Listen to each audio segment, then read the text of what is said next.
Homa ya ini ni ugonjwa unaosababishwa na virusi ambavyo vinapoingia mwilini mwa binadamu hushambulia ini na hivyo kulifanya wakati mwingine lisinyae na kushindwa kufanya kazi vizuri. Katika hatua za mwishoni, mwathirika wa ugonjwa huu anaweza kupata saratani ya ini.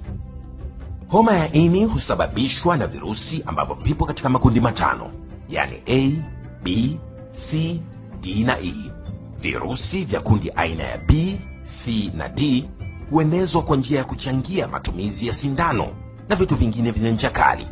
Mfano, vifaa vya kuchorea tattoo, kutogea masikio, pua na vifaa vya kusafishia kucha, kuchangia vifaa vya kujidunga dawa za kulevya, kujamiana bila kutumia kondom, damu na majimaji mengine ya mgonjwa kumpata mtu mwingine kupitia sehemu laini kama machoni, puani au mdomoni au kwenye kidonda, na mama kumwambukiza mtoto wakati wa kujifungua.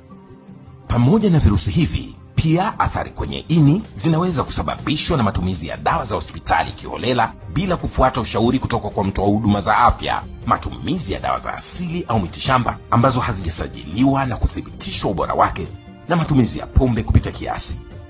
Dalili za homa ya ini ni pamoja na ngozi na macho kuwa rangi ya njano, na wakati mwingine hata mkojo huwa wa njano, kukosa nguvu, kichefuchefu na kutapika.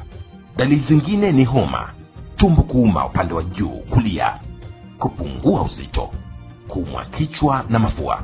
Baadhi ya watu wachache wenye ugonjwa huu, ini hushindwa kufanya kazi na kuleta madhara makubwa zaidi, hata kusababisha mtu kupoteza maisha. Kumbuka, homa ya ini inaweza kuzuilika kwa kuepuka njia za maambukizi zilizotajwa. Kwa taarifa, elimu na ushauri, tafadhali piga simu bila malipo kwenda namba 199. Ujumbe huu unaletwa kwako na Wizara ya Afya kupitia sehemu ya elimu ya afya kwa umma.